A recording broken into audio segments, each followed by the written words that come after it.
Most people know that pyramids were built as grand tombs for the pharaohs, designed to ensure they had a smooth journey to the afterlife. The Great Pyramid of Giza, for instance, was constructed for the pharaoh Khufu. But what most people don't know is that this whole pyramid building trend started right here, with the step pyramid of Djoser, about 4,700 years ago. This massive structure was built for Pharaoh Djoser, a ruler from Egypt's 3rd dynasty. It rises 7 layers high above the ground and stands about 200 feet tall. We think of it today as a phenomenal architectural project. But for ancient Egyptians, the step pyramid of Djoser turned out to be more like a massive experiment, a trial run, if you will, to perfect their building skills before they moved on to even more ambitious pyramids. Reaching new heights is super exciting, but the real mystery is what is going on below the ground. In this pyramid's underground labyrinth, there is a network of tunnels stretching about 3.5 miles long. And some researchers believe these tunnels might have been part of a sophisticated water system that could completely change what we think about pyramid construction. Let's talk about this massive complex located in Saqqara. Surrounding the pyramid, there's what's known as a dry moat, a continuous trench that is up to 164 feet wide and almost 2 miles long. It forms a sort of rectangular shape around the pyramid. This trench has an average depth of about 65 feet. Now, if you were to add up all the earth and rock they dug out to create this moat, it would be about 10 times the volume of the step pyramid itself. For the longest time, people just assumed this trench was nothing more than a huge quarry, a place where they dug up stone and clay to build the step pyramid. Makes sense, right? But when you take a closer look, it doesn't add up. The trench is too narrow and deep to be practical for mining, and its layout doesn't match anything we know about ancient Egyptian quarrying methods. Plus, some sections of the trench are actually covered with a rocky ceiling, which would have made it nearly impossible to use as a quarry. Another theory suggests that the dry moat had some kind of spiritual significance. Maybe it was a sacred place, where souls of nobles gathered to serve the late king in the afterlife. There are even niches in the walls that work as a hint at this spiritual function. But most researchers believe that this purpose likely developed much later, long after the complex was built for Djoser. So what was the moat really designed for? In 2020, a researcher came up with a pretty intriguing idea. It is possible that this trench was actually designed to collect and manage water, especially after heavy rainfalls. Now, that makes sense when you consider the location. The moat sits in an area that could easily have been flooded by runoff water from nearby plains. This could also explain why the trench wasn't used for new graves until much later when the climate became drier and less prone to flooding. The story becomes even more intriguing, as this trench appears to be part of a larger, more complex hydraulic system within the Djoser complex. It is like the trench has several compartments, carefully carved out of the rock and connected by tunnels. These compartments likely served as a part of a water treatment system, where water would flow from one compartment to the next, getting cleaner as it moved along. Now, here is where things start to tie into the pyramid itself. The Djoser complex has a series of underground shafts, and some researchers think that water from the moat's deep trench might have been used to power a hydraulic lift system, and this giant water-powered elevator could have been used to raise the heavy stones needed to build the pyramid. It worked like a volcano, but instead of lava, water did the heavy lifting. Imagine a big deep hole in the ground at the center of the pyramid site. Inside this hole, there was a huge wooden platform, kind of like a giant raft that could move up and down. When the workers wanted to lift a heavy stone, they would fill the hole with water. As the water rose, the wooden platform started to float up, carrying the stone with it, almost like a giant water-powered elevator. When the stone reached the right height, the workers slid it off the platform and onto the pyramid. The idea is that water from the deep trench, after being cleaned and filtered, would flow into these shafts. A massive float, possibly made of wood, would then rise as the water filled the shaft, lifting the stones up to where they were needed for construction. Once the stone was in place, they'd let the water out, lowering the platform back down to the bottom, ready to lift the next stone. This fancy hydraulic lift system could have been a game changer, making the whole building process a lot faster and more efficient without using a lot of workforce. It is like the ancient Egyptians were already embracing the whole idea of work smarter, not harder. But of course, not everyone is on board with this theory. Some experts argue that the area where the step pyramid of Djoser was built couldn't have held enough water from occasional rains to maintain such a fancy hydraulic system. The main theory suggests that, in the past, there might have been some kind of lake nearby that would have filled up after a period of rain, and this lake could have supplied water to the complex's hydraulic system. But there is no mention of such a lake in any ancient Egyptian writings, so it might be more of a what-if situation than a reality. And then there's the issue of the hard work itself. Remember when I said this method could have allowed the ancient builders to raise stones with far less effort? Well, that might not be entirely true. According to some experts, just building this hydraulic device would have required a lot more heavy work than simply moving the stone blocks using good old-fashioned manpower. And let's not forget, the step pyramid of Djoser is like a baby pyramid compared to those that came later. The stones used for Djoser's pyramid weighed, on average, about 660 pounds each, which is nothing compared to the more than 2.5-ton blocks used later for the pyramid of Chephren. If this cool water lift theory gets completely ruled out, we still need to explain how this pyramid was built in the first place. To answer that, we need to rewind a bit and talk about the original plans. See, before Djoser's tomb became a pyramid, the idea was to construct a simple mastaba. This type of tomb was pretty common in earlier periods, a flat-roofed, rectangular structure with sloping sides. But after the original mastaba was finished, they decided to expand it a bit by adding more layers on top. And then they added even more layers, until the construction reached 6 distinctive steps, each one smaller than the previous. And they probably did all this by raising those heavy stones using ramps, not a water-powered elevator. There is still so much we don't know about the step pyramid of Djoser. More research is definitely needed to fully understand how this system worked, or if it even existed at all. But the idea of using water to help build the pyramid adds a whole new layer to our understanding of ancient Egyptian engineering. It's a powerful reminder of just how clever and resourceful those builders were, using the natural landscape and the power of water to create one of the most iconic monuments in history. What is a boat doing in the middle of a desert? You would expect to find a seagoing vessel closer to shore. This is the question archaeologists had been asking for decades.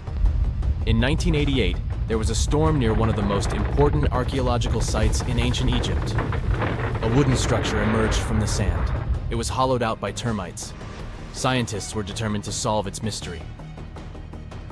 In 2000, they began excavating the site near Abydos, Ubidos. An American team of experts soon discovered a boat that was 70 feet long, and it wasn't alone. In total, there were 14 boats neatly resting next to each other. It was impossible to completely dig out the boats because of their poor condition. Luckily, the wood was preserved enough to get a sample. Analyses revealed that the boats were around 5,000 years old, the oldest fleet in human history to this date. The time of their construction predates the pyramids at Giza by half a millennium. Each ship of the fleet rested in a vault that matched its dimensions. The room was roughly a third of the size of a tennis court. It had mud brick walls that featured more than 120 drawings of boats. Ancient Egyptians incised them on whitewashed walls that were excellently preserved. Scientists have known about these mysterious chambers for well over a century. 1901, 1902. A British archaeologist, Arthur Weigel, stumbled upon a strange structure west of the River Nile. His team caught a glimpse of the interior walls. Sadly, a section of the roof collapsed, so they had to call off further exploration. Researchers abandoned the site, but its location remained on the maps. The boat's position first led scientists to think that they rested on a bank of the mighty Nile. But there was a problem with this theory. Today, the river flows almost 7 miles west of Abydos. Further studies of the surrounding terrain showed the Nile didn't change its course throughout history. Also, if the boats floated near a dock, they would be in unstable positions. The 14 vessels at Abydos were perfectly parallel to each other. There was only one conclusion possible. Someone had deliberately placed them like that. They must have gone through a lot of effort. Each boat had enough room for up to 30 rowers. These vessels could really float. They weren't models, but scholars still don't know if they actually sailed any body of water in ancient Egypt. This doesn't diminish the importance of the find. Previously, archaeologists found only small-scale models. In King Tut's tomb alone, there were 35 boat models. For a long time, these figurines were the only clues as to how ancient Egyptian vessels looked like. The boat's design confirms that they were the real deal. They are the earliest surviving examples of something called built boats. Ancient people constructed primitive vessels by hollowing out large tree trunks. The alternative was reed that was tied together to form a raft. The boats at Abydos had planks tied together. This was a major breakthrough in shipbuilding. During their lifetime, the boats must have seemed impressive. Timber was a valuable commodity at the time. There was no wood in the desert. Cedar had to be imported from Lebanon. The only person who could afford such luxury was the pharaoh. Studying the area around the ancient fleet provided more answers. Scientists discovered a mud brick structure where Egyptians worshipped the pharaoh. Its approximate date of construction matches that of the wooden boats. The same bricks out of which this building was made were used to encase the fleet. At the time of their construction, the rooms they were stored in had a ceiling. That's the section that archaeologists stumbled upon in the early 20th century. Just like mummies and coffins, these marvelous ships rested inside splendid vaults. The exterior of these rooms was also impressive. The outer walls originally had a plaster of white limestone. It reflected sunlight. In the desert sun, the structure housing the boats must have shone from miles away. Ancient Egyptian builders used the same technique to cover the pyramids 500 years later. Today, their surface looks jagged, but it wasn't always like this. When they were constructed, the pyramids had a top layer of fine white limestone. Their surface was smooth and it gleamed in the sunlight. Instead of stairs, the outer layer of the pyramids was more of a sleek ramp.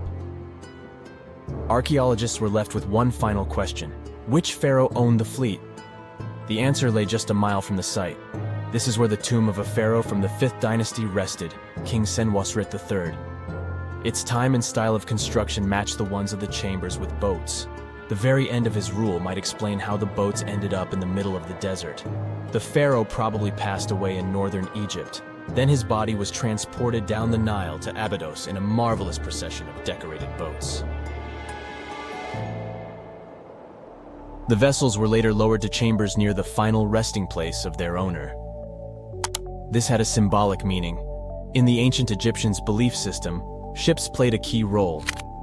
Their supreme deity was Ra. He traveled through the sky during the day in the form of the sun. At nighttime, he sailed through the netherworld in a solar boat. The pharaoh identified himself with Ra. That's why he needed boats in the afterlife. That was the only way to regenerate himself. Just as the sun rises every day above the horizon. This belief existed for thousands of years. The more famous Pharaoh Khufu also had a ship. Scientists found it in 1954 next to his pyramid at Giza. It is some 4 centuries younger than the fleet at Abydos, but Khufu's ship was almost 2 times longer. The Great Pyramid of Giza and King Tut's tomb are some of the most famous archaeological finds in Egypt. But there are many more secrets hiding beneath the endless sands of the Sahara Desert. Recently, 2020, archaeologists found a lost city there. They have labeled it as the most important discovery since King Tut's tomb, 1922. The city of Aten is some 3,000 years old. Historians hope it will give them a unique insight into the everyday life of ancient Egyptians. The famous archaeologist and Egyptologist Zahi Hawass proclaimed the site a lost golden city. Aten sits some 300 miles south of Egypt's capital, Cairo. It is close to the famous Valley of the Kings.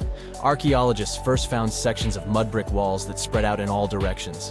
They discovered complete rooms with tools of everyday life inside.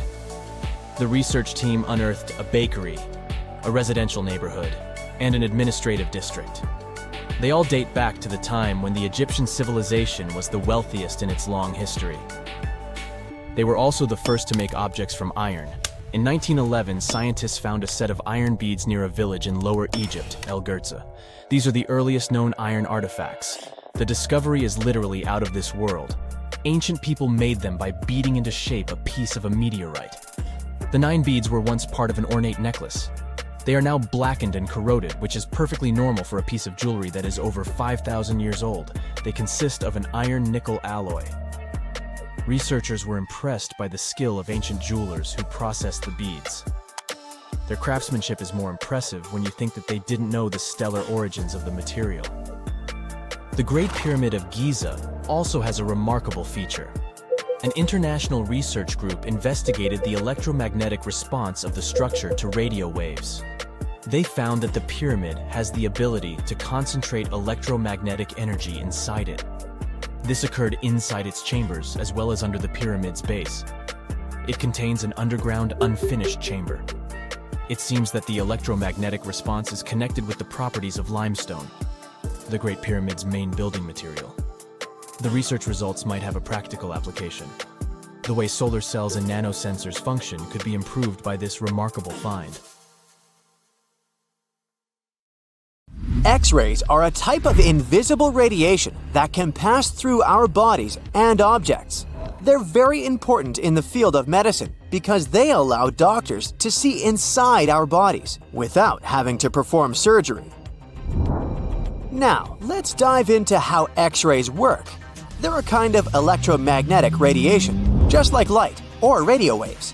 However, they have much higher energy than light, which makes them able to go through objects that light cannot.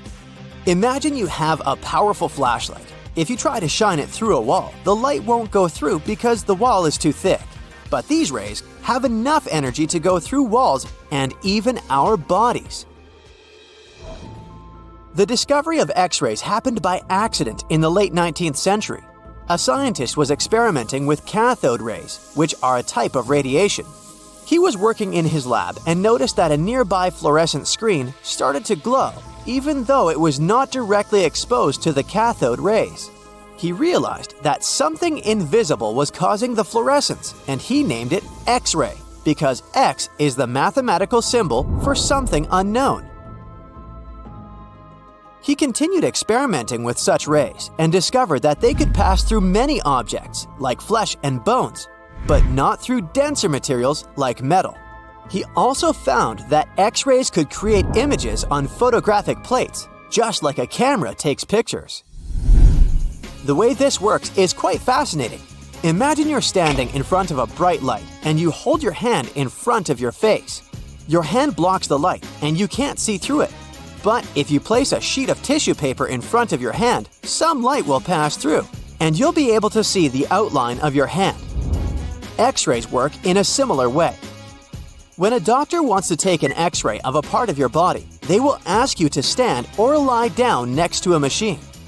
This device has a special plate that can capture the image. Let's say the doctor wants to further examine your arm. They will place the X-ray plate on one side of your arm and the machine on the other side.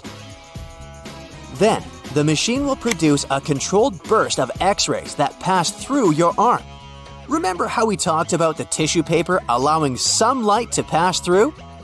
Well, in this case, some of those X-rays will go through your arm, while others will be absorbed or blocked by the denser parts of your body, like bones. The plate captures the X-rays that pass through your arm, and it creates an image. This image shows the bones and other structures inside your body, allowing the doctor to see if there are any problems or injuries. Now, you might be wondering why X-rays can pass through some things but not others. It has to do with the density and composition of the objects. Denser materials like bones absorb more X-rays, so they appear white in the image. So when you look at the result, you'll see your bones as white shapes. Other tissues like muscles and organs are less dense and allow some of those rays to pass through, so they appear as gray shadows. What if I told you there's a whole new way you can peek inside objects, but without using X-rays? I'm not talking about magic powers. Take a comfortable seat while I explain what muography is. This fascinating scientific technique allows us to see inside objects and even beneath the Earth's surface using a special type of particle called a muon. These elementary particles are very similar to electrons, but they're much heavier. They are created high up in the Earth's atmosphere when cosmic rays, which are particles coming from space, collide with the air molecules. Now, muons are special because they can pierce through different materials. They can pass through rock, soil, and even buildings. Scientists realized this potential back in the 1950s when they were studying cosmic rays and noticed that some of the particles could pass through thick materials. The first muography experiments took place in the 60s. Specialists discovered that muons can be detected using special devices called muon detectors. These detectors are usually placed underground or in specially designed laboratories to shield them from other particles and background radiation. Now let's dive into how muography actually works. Imagine you have a large object, like a pyramid, a mountain, or even an ancient statue, and you want to see what's inside without damaging it. First, detectors are positioned around the object or in the area you want to examine.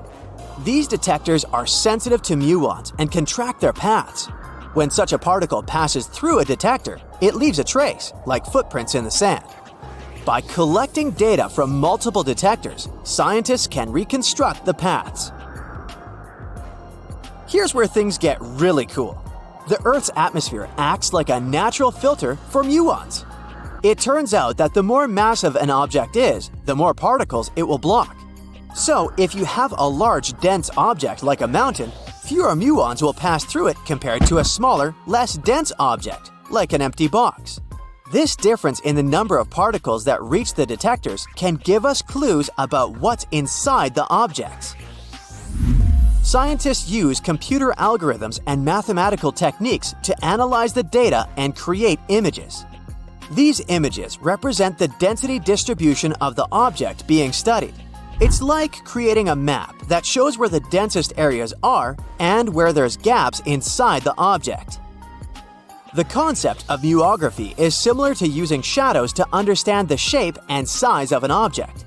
Imagine you're standing in front of a bright light and you place your hand between the light source and a wall. You'll see a shadow of your hand on the wall. Based on the shape and size of the shadow, you can get an idea of what your hand looks like, even though you can't see it directly. This technique has been used to study various objects and structures. For example, scientists have used it to explore the inside of volcanoes and pyramids, and even to investigate the structure of mountains and the Earth's crust. With the help of this amazing technique, scientists have now uncovered new information about the Great Pyramid of Giza. They discovered something that had eluded tomb raiders for centuries. They found a hidden chamber. And guess what they named it? The Big Void. Yeah, I know, not the most creative name. They even used 3 different muon detection techniques just to be super sure that it was indeed a big, mysterious void inside the grandest pyramid of them all. Once news got out about this mind-boggling discovery, Egyptian authorities couldn't resist the temptation to explore further. So, they brought in an endoscope camera to confirm the existence of this epic void. So, they inserted a camera through one of the openings underneath the entrance, and voila! It revealed a corridor. More so, the corridor had a chevron ceiling. I can't help but imagine the ancient Egyptians using it as a cool dance floor. Another team of scientists decided to take another shot at scanning this newfound void. According to them, the Great Pyramid of Giza is a pioneer in the pyramid game. It used a technique called chevron to cover internal structures and keep them from collapsing. Now, why did the ancient Egyptians build this corridor and the grand void it leads to? One theory suggests that the corridor was built to relieve pressure inside the pyramid. Another theory says that the void could be a result of the pyramid's construction process. It could have been an internal ramp used to move roof blocks into position, and then it was left there or filled loosely with rubble. According to other enthusiastic explorers, there might be another burial chamber waiting to be discovered. They believe that the pyramids were built with a dash of randomness in the construction process. As the builders worked their magic, they realized that some chambers wouldn't be able to handle the weight of a majestic sarcophagus. So they made adjustments on the fly, creating new plans as they went along.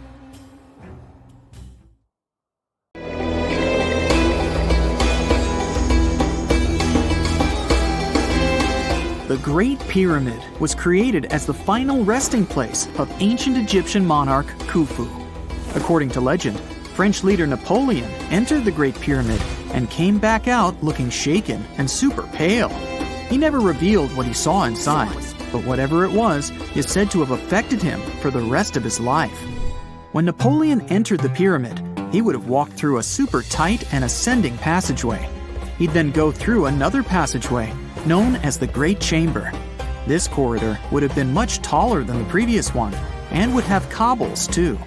He then reached the King's Chamber, the centerpiece of the Great Pyramid, which was lined with huge blocks of granite. But it wouldn't have looked as grand as we might imagine.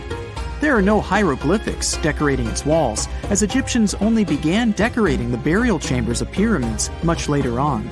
The pharaoh's tombs deep inside the pyramid would have also been filled with treasures, from chunks of gold to the world's most expensive jewelry. But this would have all been looted a long time ago. The only thing that probably would have been left in there would have been a huge sarcophagus, which would have once contained the king's mummy. He'd also have to walk past the queen's chamber. This room most likely didn't hold any queens though, as pyramids were usually only built for one person. There are mysterious tunnels leading from here. To this day, no one is really sure what they're there for. And that's not the only mysterious and creepy thing Napoleon may have encountered, as stories of pharaohs leaving ancient curses on pyramids go way back. Many pyramids had warnings written on the outside, telling of horrifying things that would happen to those who entered and disturbed the peace. We might not know what exactly Napoleon found in the Great Pyramid that scared him so much, but we know for sure what was found in Tutankhamun's tomb. Tutankhamun was an ancient Egyptian pharaoh who was only 8 or 9 years old when he took to the throne. He became a cultural phenomenon when his tomb was discovered almost completely intact in 1922. His pyramid sits in the Valley of Kings in Thebes, modern Luxor, which is in Egypt. Unlike the Great Pyramid, Tutankhamun's tomb was covered in beautiful wall decorations. The walls told the story of how he would travel to the afterlife through the underworld. Egyptians believed all people would have to take this journey, so they would fill their tombs with objects and paintings to help them get there. There'd also be spells painted on the walls. They believed this would help people pass over to the next realm. The journey would be pretty long, and for that reason, the ancient Egyptians would also fill the pyramids with food. Tutankhamun's pyramid was filled with 8 fruit baskets. They even found something called gingerbread fruit in there. The rooms were jam-packed with furniture, statues, clothes, and staffs, amongst a whole bunch of other things. You'd likely find a lot of clothes and expensive jewelry in the pyramids as well. The ancient Egyptians wanted their ancestors to travel in style to the afterlife. They put Tutankhamun in his final resting place with over 50 pieces of clothing, all of the highest quality. There were tunics, scarves, gloves, and headdresses, and a ton of jewelry. Bracelets, pendants, necklaces, rings, and scarabs for protection were all found inside. Each of them was made of gold or precious stones. There were also fans made of ostrich feathers to keep the old pharaoh cool in the hot Egyptian sun. But the temperature inside the pyramids never actually went above 68 degrees Fahrenheit. The ancient Egyptians developed a super cool air conditioning system that we don't fully understand even today. Tutankhamun's pyramid also contained 130 walking sticks made from ebony, ivory, silver, and gold to help him on his journey. There were 3 chariots hidden away in case he got tired of all the walking. They also put 11 boat paddles inside, but there was no sign of any boat. The pyramids would be littered with the pharaoh's favorite scents and perfumes. During the excavation of Tutankhamun's pyramid, it quickly became clear that it had been robbed during ancient times. There was damage to doors and traces of oils left in empty jars. It looks like someone raided the pyramid for gold and the scents, perfumes, and oils that had been left for King Tut. There was still a bit of perfume, which was made from coconut oil and frankincense, left in one bottle. It seems like Pharaoh Tutankhamun loved board games. There was an ivory traveling set of senet in his pyramid. Although we don't know for sure exactly how to play it, we have figured out it was sort of an ancient Egyptian version of backgammon. It looks like it was a two-player game where the goal was to knock your opponent off the board. Not really sure who Tutankhamun's mummy was supposed to play with, though. The ancient Egyptians had some rituals that may seem pretty strange to us. For example, they used to shave their eyebrows off if they ever lost a cat. So it's not too surprising they put some really weird things inside pyramids. Archaeologists discovered a collection of mummified cats and scarab beetles in pyramids that date back more than 4,000 years. They were found in the pyramids of Saqqara, which is south of Cairo. They also found a bunch of makeup kits and mirrors inside. Makeup was worn proudly by both men and women in ancient Egyptian times. Eyeliner was the most popular cosmetic. The Rosetta Stone was one of the best discoveries ever made in pyramids. It was found by our man Napoleon Bonaparte and his team. It's a black granite rock that dates back to 196 BCE. It's transcribed in Greek, Demotic, and hieroglyphic. When it was translated in 1822, we got the key to understanding ancient Egyptian hieroglyphics for the very first time. The discovery of Queen Hatshepsut's mummy in 1903 changed our understanding of the Egyptians forever. After she had passed away, her successor, Thutmose III, removed most of the evidence of her reign, so we basically knew nothing about Egypt's first great female leader. She's now gone on to become one of the few and most famous female pharaohs of Egypt. Pharaoh Khufu even had a fully fledged boat in his pyramid. Archaeologists uncovered more than 1,200 pieces of a giant boat near the Great Pyramid at Giza. They reassembled the boat, and it's a whopping 144 feet long. It's most likely a solar boat, which was designed to carry the resurrected king with the deity Ra. Fun fact, the Pyramid of Giza is the last remaining of the 7 wonders of the ancient world. The other 6 are the Hanging Gardens, the Colossus, the Temple of Artemis, the Mausoleum, the Lighthouse, and the Statue of Zeus. This pyramid was also the world's tallest man-made structure for 3,800 years, and it's the biggest pyramid in Egypt. It took a staggering 2.3 million blocks of limestone, and some weighed as much as 80 tons. It took an incredible 100,000 laborers and a whopping 23 years to build. Its original height was a mega 480 feet. In 2017, archaeologists discovered something weird about Egypt's Great Pyramid. There's a hidden void that's at least 100 feet long, and no one really knows why it's there or what's actually inside it. The weird void is the first inner structure discovered within the 4,500-year-old pyramid since the 1800s. Scientists used cosmic rays to detect the massive hole, but are still no closer today to finding out what's inside. The ancient Egyptians took a lot of care building the pyramids, and everything was strategically placed and structurally sound, so it's super unlikely that this hole is due to blocks falling over time. Loads of pyramids also contain small model figurines called ushabti. These represented attendants. They believed they would come to life to serve the pharaohs in the afterlife. But it's amazing that all this stuff actually fit inside. There isn't actually a huge amount of space inside the structures. It's mostly just rock. You have heard about Nikola Tesla. You have definitely heard about the Great Pyramids in Egypt. But what if I told you that Tesla may have probably uncovered the ancient mystery surrounding the pyramids? Wait, what? Is this a crossover episode? Nope. It's highly probable that the secrets of the pyramids are hidden in plain sight. But first, let's recap what we know about the pyramids. What's so mysterious about them? I mean, they are just old quirky buildings, aren't they? One of the biggest questions is how they were built. Some people think that the pyramids were created by people using only their hands and muscles. But others think that there might have been some kind of crazy energy source that we don't know about yet. Like, what if aliens helped out or something? Just kidding. But this idea of some unknown energy source being used to build the pyramids has been around for ages. Even in old texts, like the pyramid texts, it talks about how the gods gave us something to build a great power. So maybe there was something really powerful and mysterious going on back then? Who knows? Back in the early 1900s, he got obsessed with the Great Pyramids of Egypt. He read numerous books about these ancient structures and was blown away by how much energy they seemed to have. At that time, not many people knew much about electricity, and Tesla started to wonder if there was some kind of advanced tech hidden in the pyramids. He had an idea that the power of the pyramids had to do with electromagnetism, and he put a lot of time and effort into trying to figure out the mystery. Tesla had some pretty unusual theories about the Great Pyramids. He thought that they could actually store and move electricity, which could then be used to power up the areas around them.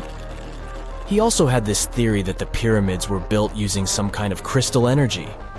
He believed that the chambers inside the pyramids could have these super powerful crystals that could control the electromagnetic fields. But that's not all. Tesla also had this idea that the materials used to make the pyramids had properties that allowed them to trap energy from the sun and the moon. And not just a little bit of energy. He thought that the pyramid could actually create this massive energy field that could light up whole cities or even brighten up dark places. He thought that the pyramids could be used as giant power plants to generate electricity and run machines. Tesla even believed that the pyramids were somehow linked to cosmic energy, which could be used for spiritual enlightenment and healing. How very new age of him. Anyway, Tesla wasn't just pulling these ideas out of thin air. He was seriously into studying everything he could about the pyramids, from ancient artifacts and texts to hieroglyphs and drawings. And he came up with this idea that the pyramids were designed to be energy amplifiers, and some kind of unknown energy source was used during their construction. Some people thought Tesla was eccentric for coming up with these theories, but his ideas have actually had a huge impact on the way we think about the pyramids today. Researchers and scholars have been digging into his theories for years and using them to uncover some of the biggest mysteries surrounding these ancient structures. For example, recently scientists have used theoretical physics to investigate how the Great Pyramid of Egypt would react to certain radio waves. They found out that if the radio waves were a certain length, the pyramid could concentrate the energy inside its rooms and focus it under its base. The scientists did lots of calculations to figure this out. They first thought about what radio wavelengths would work best. Then they made a model of how the pyramid would react to the waves. They figured out how much of the energy from the waves would get absorbed or spread out. Lastly, they checked how the energy would move around inside the pyramid when the waves hit it. To help explain all of this, the scientists used something called multipole analysis. This is when you take a complicated object and break it down into simpler parts. Then you can see how each part interacts with the energy that's coming in. It's like taking apart a puzzle to see how each piece fits together. The researchers are interested in how all of this can be used in the future. They want to make really tiny particles that can do the same thing as the pyramid, but with light. By changing the size, shape, and the material of these particles, they can control how the light moves around them. This can be really useful for things like making tiny sensors or super efficient solar cells. The scientists had to make some guesses when they were doing their research. They assumed that there weren't any hidden spaces inside the pyramid, and that the material used to build it was all the same. But even with these guesses, they still made some pretty impressive discoveries. But the pyramid study is not the only proof that Tesla was ahead of his time. There are more Tesla's projects that seemed unrealistic at the time, but that scientists and enthusiasts reevaluate and try to implement today. Let's talk about Tesla's most ambitious project, the Wardenclyffe transmission tower. Back in 1900, Tesla was already a big shot when it came to electrical engineering in America. People were blown away by his amazing inventions and the fact that he managed to outdo Thomas Edison in the battle of currents. However, Tesla wasn't content to rest on his laurels. He decided to embark on his most ambitious project yet, the transmission tower at Wardenclyffe. It was built between 1901 and 1905, and it was based on one of Tesla's breakthrough ideas. He had a vision to make the impossible possible by creating a global wireless communication system. It would use Earth itself as a conductor, transmitting music, news, stock market reports, secured military communications, and even facsimile images. Does it sound familiar? Right, it sounds just like the internet that we use today, only without the use of any wires. But Tesla had a much bigger dream in mind: to transmit power wirelessly. He already proved that high-frequency signals could be sent without any wires using his Tesla coil transformers, and this sparked his obsession with wireless energy transmission. His vision was to not only transform the way we communicate, but also to find a way to transfer power currents globally by tapping into the Earth's natural energy. Tesla believed that there was an abundance of free energy all around us that could be used for humanity's benefit. In 1899, he conducted some top-secret experiments and got convinced that it was possible to transmit electrical power through the Earth's upper atmosphere. This is actually how the Wardenclyffe Tower was created. It was supposed to be the prototype station for a network of towers all over the globe that would provide the whole world with wireless energy. Unfortunately, Tesla didn't have the resources or the patience of his investors to bring this project to fruition. It ran into all sorts of financial problems and roadblocks, and in 1917, the unfinished tower was finally torn down for scrap metal to pay off Tesla's mounting debts. Now it remains a sad reminder that even the greatest minds can sometimes fall short of their dreams. The original red brick laboratory, however, is still there, and it is the only Tesla lab that has survived. Fun fact, in 2017, a film crew made a crazy discovery. They used ground-penetrating radar to explore the area around Wardenclyffe, and they found a whole series of tunnels stretching for hundreds of feet underneath the site. Nobody knows exactly what these tunnels were used for, but people have been speculating for years that they were part of Tesla's grand plan. Wardenclyffe, of course, is a major landmark for Tesla enthusiasts from all over the world. Who knows?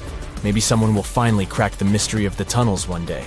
But even if they don't, the legacy of Tesla and his amazing ideas lives on.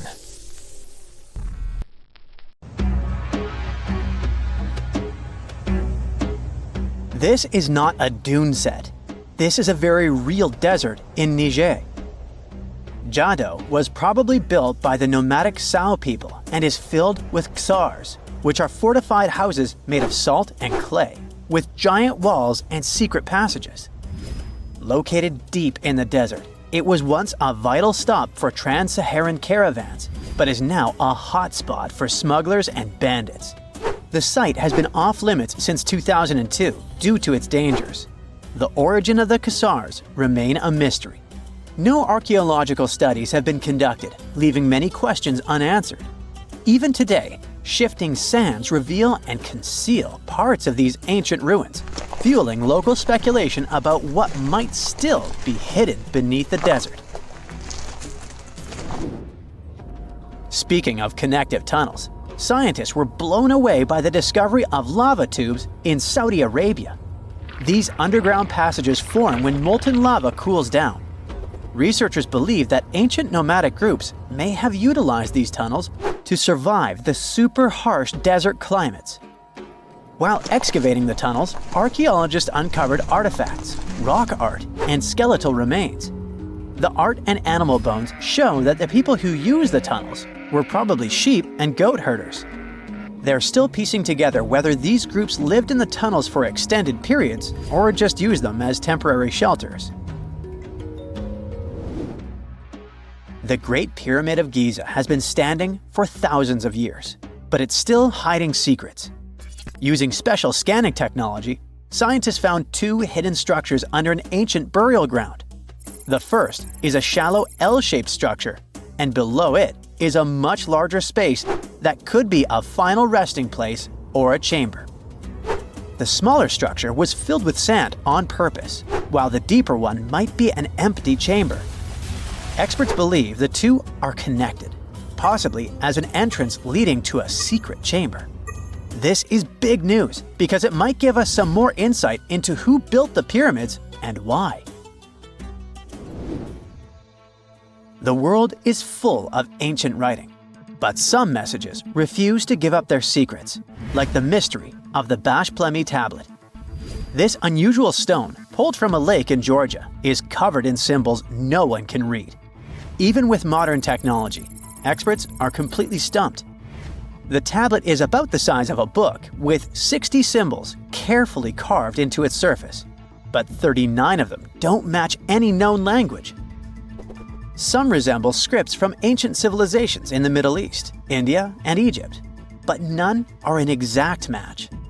To make things even trickier, part of the tablet is broken off, meaning a piece of the puzzle is missing forever. To rule out a hoax, scientists studied the tablet closely. They confirmed it's made of vesicular basalt, an extremely tough local rock. Whoever carved these symbols must have been really skilled. Based on similar archaeological finds, experts believe the tablet could date back thousands of years, possibly to the late Bronze or early Iron Age. Some symbols repeat, which could mean they're numbers. Maybe it's an inventory list, a record of battles, or even an offering to the deities. Until someone cracks the code, the Bashplemi tablet remains an unsolved mystery from the depths of history. Experts are still stumped with what this Minoan disc might mean. The Phaistos disc is one of the most mysterious finds from the Minoan civilization. This 6-inch clay object, discovered in 1908, has strange spiral markings that no one has fully decoded yet. The disc has 241 symbols on both sides, showing everything from people and animals to tools and plants. Experts have come up with many theories about what the symbols mean. Some think it's an early form of Greek. Others suggest it's a prayer or a hymn. And some even believe it could be a letter from a king in Anatolia to a Greek ruler. Let's see who will be the first to figure this out. It's always a fun day at an archaeologist's office when they find something as big as a 2,000-year-old marble head. A French archaeologist mission went digging inside an old medieval house near Alexandria in Egypt and found a statue's head depicting an old, possibly ill man. This statue dates from the last Egyptian dynasty before it became part of the Roman Empire, and the site where it was found is associated with the likes of Cleopatra and Mark Antony. For archaeologists, even the smallest finds at this site means a lot. You've heard of Lucy, right? The Australopithecus that was an early ancestor for us humans. Well, scientists found some of her species' footprints somewhere in Tanzania. The so-called Laetoli footprints are over 3 million years old. The trail stretched 88 feet and has about 70 footprints, left behind when a bunch of early humans walked across some wet volcanic ash. What's cool is that these early humans were already walking on 2 feet, like us, not all hunched over like apes. The close spacing of the prints shows they probably had short legs and a shorter stride than we do today. In an ancient Egyptian temple, archaeologists uncovered a shrine unlike any other, a place dedicated to falcons and 2 mysterious deities. One deity had a falcon's head, while the other wore a crown with a sun disk and cow horns. But the most baffling discovery was an inscription that read, "It is improper to boil a head in here." At the heart of the shrine, there are 15 headless falcons carefully arranged on a pedestal, likely as offerings to the falcon-headed deity. One theory suggests the birds were boiled first, perhaps to pluck their feathers, before being placed in the shrine, following the strange rule carved into stone. Archaeologists also found a 13-inch iron harpoon nearby. Its true purpose remains unknown, although the shrine also held remains of fish, mammals, and bird eggs, suggesting that the rituals may have included feasting. And speaking of ancient Egypt, meet Hathor. Scientists named her after the ancient Egyptian deity of motherhood, music, and singing. This wooden statue, housed at the Metropolitan Museum of Art, was thought to be just a beautiful artifact, until a surprising secret was uncovered. Using an X-ray machine, experts found a mechanical operating system inside it, with pulleys and axles connecting her shoulder to her left leg. When activated, the system made her hand raise and lower, an engineering marvel from over 3,000 years ago. The statue was created during Egypt's Middle Kingdom, around 1800 BCE, and is often compared to 19th century automata due to its advanced design. It's believed the statue was used in religious ceremonies, symbolizing Hathor's role in dance and music. An unexpected discovery happened in northern Kuwait, where a Kuwaiti-Polish team uncovered a mysterious 7,500-year-old statue. The statue features an elongated skull, no mouth, narrow eyes, and a flattened nose. This feature is thought to be an Ophidian figurine, named after the Greek word for snake, and it was likely made by the Ubaid culture, a civilization known for their pottery skills. While no one knows exactly what role this weird statue played, it might have been linked to rituals or symbolic practices. Some scientists think these figurines, found in homes or final resting places, were tied to important cultural beliefs. We couldn't mention unresolved mysteries of this world without speaking about these elongated skulls. In the deserts of Peru, researchers uncovered 5 ancient skeletons, 2 with unnaturally elongated skulls. While head shaping was common in many cultures, these skulls defy explanation. Local legends tell tales of the so-called gentiles, a mysterious race banished underground by the powerful deities. Some say this is what the skulls represent. Others think this is some type of genetic anomaly, which was confirmed after finding an infant skull, too large to be artificially shaped. Egyptologists have been digging around every inch of the Great Pyramid for ages. Yet somehow, they overlooked this stunning pink granite bathtub buried a few miles next to it. And here's the deal. This mysterious oval tube lying next to the Khufu pyramid for years may provide evidence that the Egyptians built the pyramids not only for monumental purposes, but also to generate electricity, experimenting with it long before Alessandro Volta and Thomas Edison. The Giza Plateau is famous for its 3 pyramids, Khufu, Khafre, and Menkaure. But there are also 2 smaller foundations next to them, the unfinished North Pyramid of Zayat el-Aryan and the Layer Pyramid. Some researchers say these buildings were never finished, while others think they were destroyed for more mysterious reasons. One of these reasons might have to do with the original usage of the Giza pyramids, the idea that they were used as an electricity generator. To connect these dots, we need to go back to the beginning of the 20th century. That's when an Italian architect and Egyptologist named Alessandro Barsanti decided to examine the Zayat el-Aryan pyramid. Near the site, he noticed something unusual: scattered granite fragments. To a casual passerby, these might have seemed insignificant, but Barsanti recognized the signs. You see, ancient Egyptians often used sites to prepare stones before transporting them to their final destinations. The fact that there was granite on the ground intrigued him. Granite was a more expensive material than the limestone typically used for pyramids, which suggested that it might have been intended for an important and possibly hidden structure. At a depth of 68 feet, they encountered a huge pink granite block. He kept going with the excavations, and they revealed ancient inscriptions carved into the stones. They sent the drawing to experts, but no one could decipher what they meant. Were they instruction sets to something? That's when Barsanti made his biggest discovery. He found an oval-shaped vat carved from pink granite and polished to a mirror-like finish. The thing is, the vat had been carefully sealed. When they opened it, they found a thin black residue along the walls. I'm thinking something in the lines of a black oily substance. This discovery raised many questions for him. It didn't make sense to him that ancient Egyptians would go above and beyond to seal and protect this strange vat. By 1911, Barsanti had to abandon his effort to figure out what was the deal with that mysterious pit. But his findings intrigued researchers all over the world, and they've got their own opinions about it.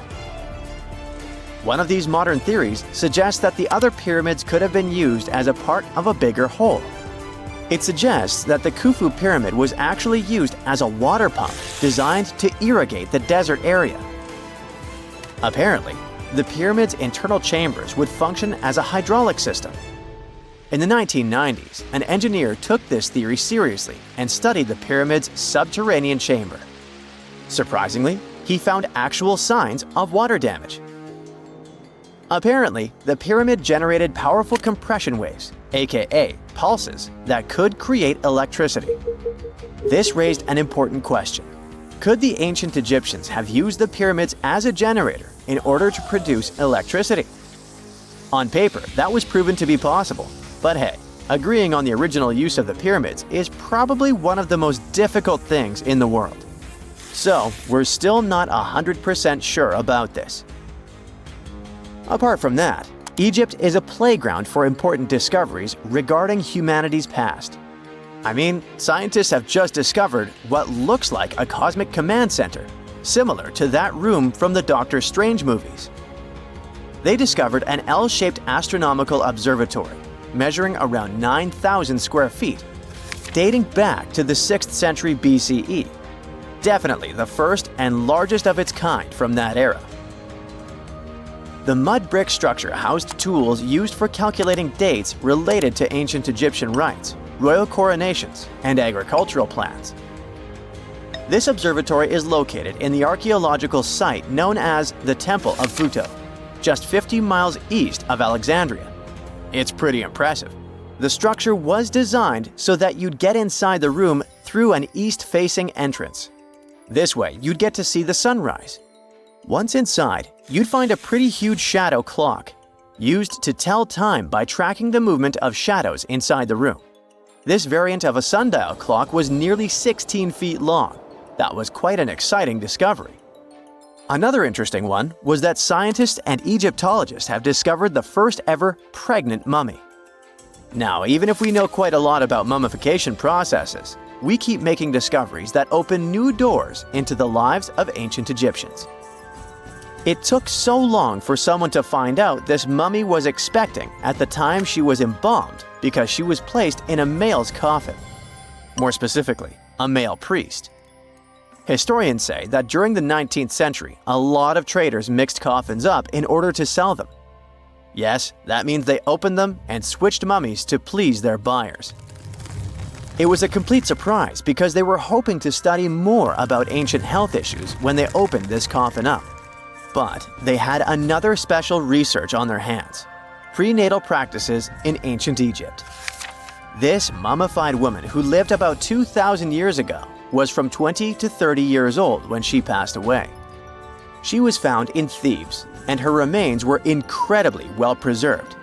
You see, mummification recipes varied across Egypt. In this woman's case, researchers could tell she was a member of the high society since she was buried with special amulets. But since mummification methodologies differed so much between cities and time periods, they still have to dig further to understand why she was embalmed along with her baby. Speaking of mummies, scientists were digging up a final resting place in Saqqara, also in Egypt, and they unearthed two embalming workshops. One was for humans and the other for sacred animals. Apparently, the workshops date back to about 2,400 years ago. They were equipped with stone beds, clay pots, and ritual vessels. Everything you needed to mummify. But that's not all. Archaeologists also stumbled upon cheese stored in jars behind tombs that were over 3,000 years old. Yep, cheese. This shows that the ancient Egyptians were pretty savvy when it came to preserving food, too. They knew how to store stuff for the long haul, not just the mummies. It really shows how they applied their preservation skills to both food and bodies, giving us a glimpse into their impressive technological know-how. Scientists have also found one of Egypt's oldest complete mummies, and to their surprise, it was completely covered in gold. You see, Egyptian mummies covered in gold are already a rare thing, but they weren't expecting it to be the oldest one ever found. The mummy was quite well preserved, and they could identify that it was the remains of a wealthy man called Hekashepes. Many symbols show that he was important and wealthy, like the band he wore on his head and the bracelet on his chest. He was also dressed in a tunic wrapped with a belt, which was a way to preserve the good appearance of a person after they passed away. To reveal it, they had to open the final resting place with mortar. Basically, it was like they were opening a time machine, just as the ancient Egyptians did 4,300 years ago. If you think about it, it's almost like entering a time capsule. Enough about mummies. Scientists also found something very exciting hovering above the pyramids. They had to use a fancy top-notch radar known as LARID, aka Low Altitude Long Range Ionospheric Radar, which can see these invisible waves far away into the sky. LARID helped them discover giant plasma bubbles floating in the air above the pyramids. These bubbles are called plasma bubbles, and they wreak havoc on modern technologies. I mean, they can disrupt GPS and phone signals for hundreds of kilometers in diameter from where they're located. These bubbles are massive, sometimes as big as cities, and they're caused by the sudden depletion of charged particles in the ionosphere. So, instead of spreading out evenly throughout the ionosphere, they stick together in this wave-like form. This was a pretty important discovery because it can help scientists understand how to prevent these waves from messing with our technology.